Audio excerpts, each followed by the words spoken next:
अगर किसी का शौहर मर गया तो औरत इद्दत गुजारेगी कितने दिन?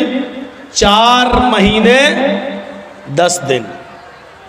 अगर किसी औरत का शौहर मगरिब से पहले इंतकाल किया है, मगरिब की अजान से पहले इंतकाल किया, तो वो दिन इद्दत में शामिल किया जाएगा, 1 दिन माना जाएगा।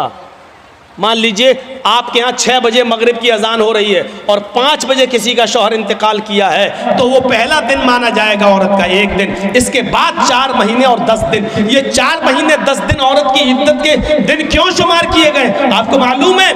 ताकि मरे हुए आदमी का हमल इस औरत के पेट में ना हो सकता है कि वो छिपा रही हो, हमल पेट में ना हो। 4 महीने 10 दिन की मुद्दत बहुत हो गई है। अगर उसके पेट में बच्चा होगा तो 4 महीने में इस औरत का पेट थोड़ा बहुत बाहर निकल आएगा, जिससे पता चल सकता है कि इसके पेट में फला आदमी का बच्चा है। अगर है तो जब तक बच्चा पैदा नहीं हो जाता तब तक उसकी इद्दत रहेगी, और अगर नहीं है तो 4 महीने 10 दिन के बाद ये औरत कहीं दूसरा निकाह करना चाहे तो कर सकती है, ताकि किसी दूसरे आदमी का, इस मरे हुए आदमी का बच्चा किसी दूसरे आदमी का नाम ना पा जाए। ये इस्लाम ने एक बाउंडेशन लगा दी है। हाँ, खुला का मामला थोड़ा सा अलग है। एक चीज होती है मर्द तलाक देना नहीं चाहता, औरत तलाक लेने पर मुसिर है, नहीं हमें तलाक चाहिए, हमें नहीं रहना तेरे पास। मान लीजिए बहुत सा शराबी जुआरी आदमी है, औरत नहीं रहना चाहती है और आदमी उसको तलाक नहीं देना चाहता, नहीं हम नहीं देंगे। ऐसी सूरत में औरत खुला लेती है। खुला ये होता है कि काजी को बिठाएगी या 4-5 आदमी को बिठाएगी और कहेगी कि मुझे इसके साथ नहीं रहना है, आप लोग गवाह रहिए, मैं खुला ले रही हूँ, ये तलाक नहीं दे रहा है। लिहाजा वो काजी निकाह फिस्क कर देगा और वो औरत अब आज़ाद हो गई। आदमी चाहे तलाक दे या न दे, औरत खुला ले ली है, अब ये आज़ाद हो चुकी है, लेकिन इसके बावजूद उसको 1 पीरियड, 1 हैज़ तक रुकना पड़ेगा। वो दूसरी शादी नहीं कर सकती है जब तक कि उसको 1 पीरियड नहीं आ जाता है। 1 पीरियड का मतलब उसको, औरत को जो हर महीने जो हर औरत को जो खून ब्लड आता है, 1 पीरियड, जब तक वो पीरियड नहीं आ जाता तब तक वो दूसरा निकाह नहीं करेगी, और पीरियड आने के बाद फिर वो दूसरा निकाह कर सकती है। पीरियड आने का मतलब यह है कि वो हामिला नहीं है, यानी जिस आदमी से उसने खुला लिया है उसका बच्चा इसके पेट में नहीं पल रहा है। अब सोचिए इस्लाम ने कितनी बाउंडेशन लगाई है कि आपके पेट में पलने वाले बच्चे को उसके असली बाप का नाम मिले। वो बच्चा जब बाहर आए तो अपनी निस्बत अपने असली बाप की तरफ कर सके। कितनी हिफाजत की है इस्लाम ने नस्ल की, और नस्ल को पाकीज़ा बनाने की कितनी हिफाजत की है। लेकिन इसके बावजूद इस्लाम ये भी कहता है अगर खुदा न खास्ता किसी औरत के पेट में हराम औलाद पल रही है, जिना की पैदावार है, और उसने इकरार भी कर लिया है कि हराम औलाद है, वो कह भी रही है कि फला आदमी से मेरा साथ संबंध बन चुका था और उसका हमल मेरे पेट में है, तो इस्लाम इंसानियत का वो दर्स देता है कि हराम औलाद होने के बावजूद अगर किसी औरत के पेट में पल रही है तो पेट में बच्चे को मारा नहीं जा सकता है।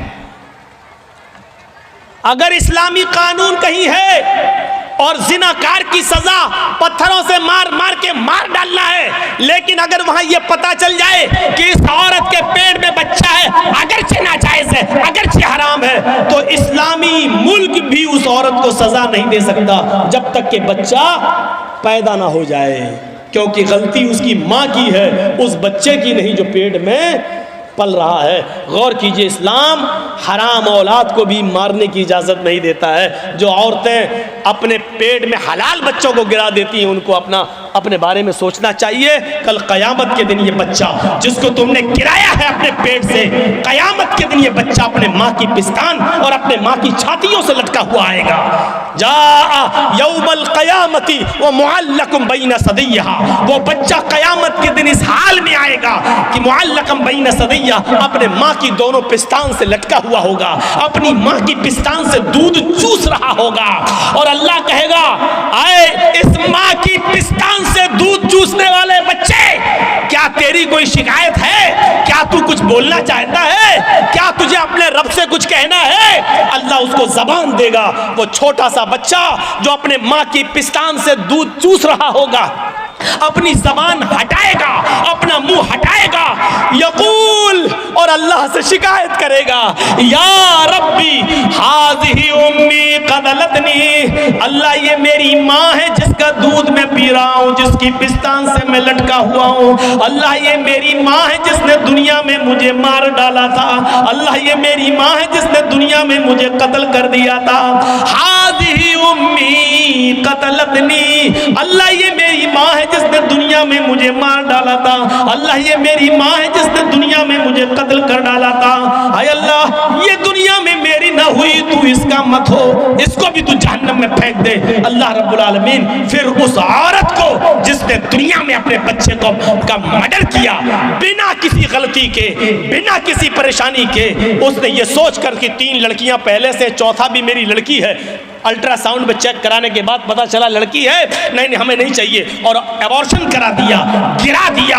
क़यामत के दिन इस औरत को जहन्नम में फेंक दिया जाएगा और वो बच्चा अपनी माँ को खुद जहन्नम में ले जाने का सबब बनेगा कि नहीं अल्लाह, इसने दुनिया में मुझे मार डाला था।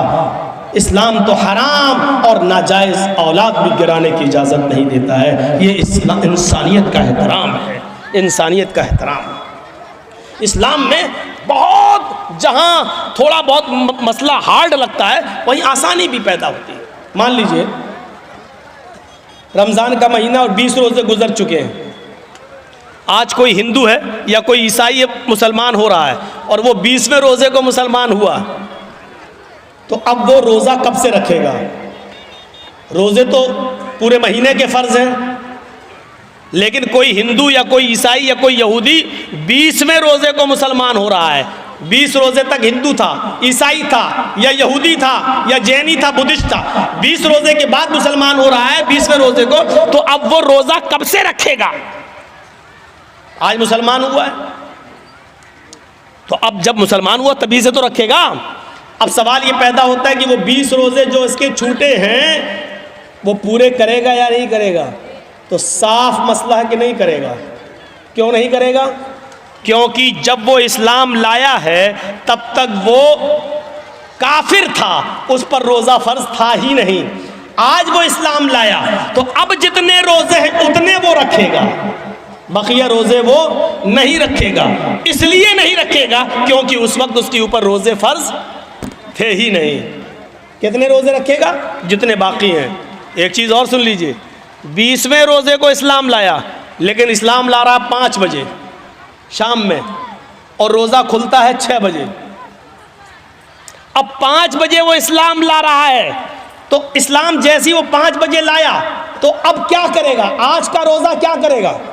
तो 5 बजे इस्लाम लाता है तो 5 बजे ही से उसका रोज़ा शुरू हो गया है, क्योंकि 5 बजे से पहले उसके ऊपर रोज़ा फ़र्ज था ही नहीं, क्योंकि वो काफिर था। जैसे इस्लाम लाया वैसे उस पर रोज़ा फ़र्ज हो गया, वैसे ही उसके ऊपर रोज़ा फ़र्ज हो गया। अब 5 बजे ही वो नियत कर लेगा कि मैं रोज़े से हूँ। इस्लाम ले आया, अशहदु अल्ला इलाहा इल्लल्लाह व अन्ना मुहम्मद रसूलुल्लाह, इस्लाम लाते ही उसके ऊपर असर की नमाज फ़र्ज हो जाएगी, क्योंकि टाइम अभी बाकी है और इस्लाम ला चुका है, असर का वक्त अभी बाकी है, लिहाजा पहले असर की नमाज पढ़ेगा और यहीं से उसका रोज़ा भी शुरू हो जाएगा, क्योंकि इस्लाम ला चुका है। जब से इस्लाम लाया यहीं से रोज़ा शुरू, और 6 बजे वो रोज़ा सब लोगों के साथ खोल लेगा और उसका ये एक रोज़ा माना जाएगा, ये एक रोज़ा माना जाएगा। ये आसानी भी है इस्लाम, ये आसानी भी है। इस्लाम मुश्किल नहीं है, लोगों ने इसको मुश्किल बना दिया है। क्या वो लोग सहाबा नमाज़ें नहीं पढ़ते थे? क्या वो रोज़े नहीं रखते थे? मुश्किल बना दिया है। फजर में नहीं उठ पा रहे हैं साहब, क्यों? अब रात में 1 बजे जर्जी साहब को टाइम मिलेगा, 3 बजे तक जलसा चलेगा, फिर आदमी यहाँ से जाएगा, थोड़ी देर कमर सीधी करेगा, फजर में उठेगा? नहीं उठ पाएगा। क्लियर है? लेकिन याद रखिए मौलाना जरजीज का जलसा और इस जलसे में 2:30 बजे 3 बजे तक जाग लेना और इस जाग लेने के बाद सुबह फजर की नमाज में ना आना, ये दलील नहीं है इस बात की कि आपका जलसा कामयाब हो गया है, या ये उज़्र नहीं होगा कि मैं जलसा सुनने की वजह से रात में जाग लिया इसलिए फजर में हम नहीं उठ पाए। जलसा कराना फर्ज नहीं था, फजर की नमाज पढ़ना फर्ज था। आपने एक फर्ज को छोड़ा उस काम के लिए जो आपके ऊपर फर्ज ही नहीं था। मेरे भाइयों, यहां से ये मैसेज लेके उठिएगा, ये पैगाम लेके उठिएगा, ये तसव्वुर लेके उठिएगा। तो इंसानियत ये होती है, इंसानियत। तो या अय्युहन्नास इन्ना खलकनाकुम मिन ज़करिन व उन्सा व जअलनाकुम शुऊबन व क़बाइला लितअरफू, तुमको हमने एक मर्द और एक औरत से पैदा किया है, तुम सब आपस में भाई हो, तुम आपस में एक ही बाप के और एक ही माँ के बेटे हो, तुम्हारा बाप एक है, तुम्हारी माँ एक है। अच्छा, एक चीज और बताइए, गौर से सुनना। हम मुसलमान हैं, ये हिंदू है, हम दोनों का झगड़ा हुआ है। अब कोर्ट में गए तो जज साहब बैठे हैं, अगर मुसलमान हैं तो उनका दिल चाहता है कि हम मुसलमान की तरफ थोड़ा सा झुकाव कर दें, हिंदू है तो वो चाहता है थोड़ा सा हिंदू की तरफ झुकाव कर दें। ये होता है, ये होता है। कुरान ने इंसानियत, यहां पर इंसानियत को फरोग दिया है, इंसानियत को बढ़ावा दिया है और कहा अगर तुम सच्चे मुसलमान हो तो फैसला करते वक्त न कौम देखोगे, न बिरादरी देखोगे, न जात देखोगे, न मजहब देखोगे।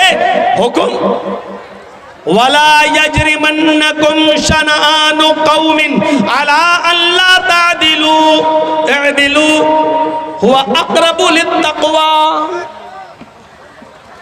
भाई जिसको जाना हो अभी उठ के चले जाओ यार, क्यों बार बार उठ रहे हो? बहुत डिस्टर्ब होता है हमको सामने। ला यजरिमन्नकुम शनआनु कौमिन, आए मुसलमानों, किसी कौम की दुश्मनी, किसी मजहब की दुश्मनी तुम्हें इस बात पर मजबूर न कर दे कि तुम सच्चा फैसला न कर सको, उनके साथ इंसाफ न कर सको। ऐसा नहीं होना चाहिए। ऐ दिलू, हर हाल में सच्चा फैसला करना, चाहे वो मुसलमान के खिलाफ जाए, चाहे वो हिंदू के खिलाफ जाए, ईसाई के खिलाफ जाए, तुम्हारे अपने खिलाफ जाए, तुम्हारे अपने बेटे के खिलाफ जाए, तुम्हारी अपनी औलाद के खिलाफ जाए। अच्छा, आपके यहाँ मान लीजिए, हमें नहीं मालूम चापी में ये होता है या नहीं होता है, बंगाल के जलसों में बहुत जगह ऐसा देखा गया है कि एक गांव में कोई लड़का उसी गांव की किसी लड़की को लेके भाग गया, 2-4 दिन के बाद पकड़ गए, गांव वापस आए। अब लड़की का बाप रोता है, ओ मेरी लड़की तो इज्जत लुट गई, बर्बाद हो गया, मुंह दिखाने के लायक नहीं है। अब जोर डाला जाता है गांव की तरफ से कि तू लेके भागा था, चल अब शादी करो उसके साथ।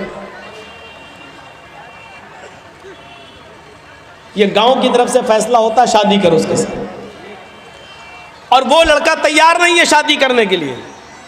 वो लड़का कह रहा भाई शादी की तो कोई बात ही नहीं हुई थी। अब ये लड़की का बाप कह रहा है ये लड़का लेके भाग गया मेरी लड़की को। अब मेरी लड़की तो बदनाम हो गई, कुछ हुआ हो या ना हुआ हो, लेकिन बदनाम तो हम हो गए, कौन मेरी लड़की से शादी करेगा? लड़के का बाप ये कह रहा भाई दोनों बातें करते थे, मोबाइल पे लगे रहते थे रात रात भर, हम क्या करें? लड़का कह रहा हम शादी क्यों करें, शादी की कोई बात ही नहीं हुई है इससे हमारी। ठीक है, हम भगा के ले गए तो तुम्हारे घर थोड़ी घुस के ले गए थे, हम फोन पे बात हुई फला जगह तुम आ जाओ, हम भी फला जगह चल रहे हैं, मोटरसाइकिल लेके आ जाएंगे। हम वहां मौजूद थे, ये आ गई, हम लेके भाग गए। अब गांव में जो सरपंच होते, मुखिया लोग, सुनो, अगर यहां पर भी ऐसा होता है तो सुन ले इस गांव का मुखिया और सरदार, कयामत के दिन तुम्हें भी गवाही देना पड़ेगी और अल्लाह के सामने तुम्हें भी जवाब देना पड़ेगा। अब क्या होता है, अच्छा ठीक है तू शादी नहीं करेगा, नहीं, अब उस लड़की का तो इज्जत खराब हो गई, हाँ तो क्या हुआ, चल 5 लाख रुपए जुर्माना देगा लड़का वाला लड़की को। अबे तेरे बाप का फैसला है? गांव के मुखिया, सरदार या सरपंच या पंचायत में जो लोग बैठकर ये फैसला करते हैं, ये सब रॉन्ग है, कुरान और हदीस के खिलाफ फैसला कर रहे हैं। दुनिया में 5 लाख 4 लाख रुपए दिलवा सकते हो, लेकिन क़यामत के दिन अपने आप को बचा नहीं सकते हो इस फैसले से। सवाल यह पैदा हुआ है कि लड़का भागा तो लड़की भी तो भागी, फिर जुर्माना सिर्फ लड़के पर क्यों आयद हो रहा है?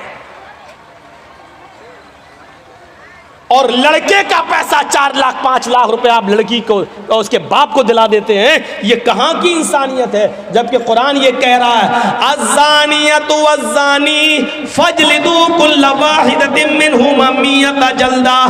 जिना करने की, बदकारी की शुरुआत लड़के की तरफ से पहले नहीं, लड़की की तरफ से पहले होती है। भागने और भगाने की शुरुआत लड़के की तरफ से नहीं, लड़की की तरफ से पहले होती है। ये सुई है, ये धागा है, जर्जी साहब सुई में धागा डाल रहे हैं, लेकिन सुई को हम ऐसे हटा देते हैं, धागा जा ही नहीं सकता है। जब सुई अपनी जगह पर खड़ी है, टस से मस नहीं हो रही है, तब धागा उस सुई के अंदर चला जाएगा। ये साफ सरी दलील है, अगर लड़की अपने आप को बचाए तो लड़का कभी उसके साथ जिना कर ही नहीं सकता। मौलवी जर्जीस की बात इंडियन कानून के खिलाफ है, लेकिन कुरान और हदीस की रोशनी में है। जिना की शुरुआत अगर लड़की भागने के लिए तैयारी ना हो तो लड़का भगा ही नहीं सकता है। लड़की भागती नहीं, सवाल है साहब मेरा लड़का, तुम्हारा लड़का भाई लड़की भगा के ले गया, तू तो 18 साल तक पालता रहा, फिर तू अपनी अलमारी भी नहीं बचा सका, वो पैसा भी लेके भाग गई और सोना भी लेके चली गई, जेवर भी लेके चली गई। जब तू अपनी लड़की पर इतना कंट्रोल नहीं कर सका तो जुर्माना लड़के वालों पर लगाते हैं, और ये फैसला पंचायत करती है, गांव की सरपंच करता है, मुखिया करता है, सरदार करता है, ये फैसला जो कुरान और हदीस के खिलाफ है। शादी हो सकती है या नहीं वो एक अलग मसला है, वो अलग जाने दीजिए। सवाल यह है क्या जुर्माना लड़के के ऊपर आयद होगा, जबकि भागने में दोनों ने बराबर बराबर की भागीदारी ली है। कोई लड़का जबरदस्ती घर में घुसकर लेकर तो नहीं गया था, आपकी लड़की भी घर से निकली, लड़का भी निकला, दोनों निकले, 1 हफ्ता गायब रहे, फिर आए, वो एक अलग मसला है। लिहाजा जुर्माना आयद होना चाहिए तो दोनों पर होना चाहिए, कोड़े पड़ना चाहिए तो दोनों पे पड़ना चाहिए, संसार होना चाहिए तो दोनों को होना चाहिए, अगर सजा मिलनी चाहिए तो दोनों को बराबर बराबर मिलनी चाहिए। आप यहाँ लड़के पर 5 लाख 2 लाख 3 लाख का जुर्माना लगाकर आप सजा नहीं दे रहे हैं, बल्कि लड़के से लड़की को अवार्ड दिलवा रहे हैं, इनाम दिलवा रहे हैं। अब गांव की और दूसरी लड़कियों को ये उत्साहन मिल रहा है कि हम भाग रहे हैं, अगर शादी होगी तब भी ठीक, और नहीं होगी तो 5 लाख रुपया में वैसे भी मिल जाएगा। इस 5 लाख रुपए में तो हम दूसरी शादी भी किसी और से अच्छी तरीके से कर सकते हैं। सुन लो, इस जुर्माने पर जिन लड़कियों के हौसले बढ़ते हैं उनका गुनाह भी इन पंचायतों के सर पे रखा जाएगा।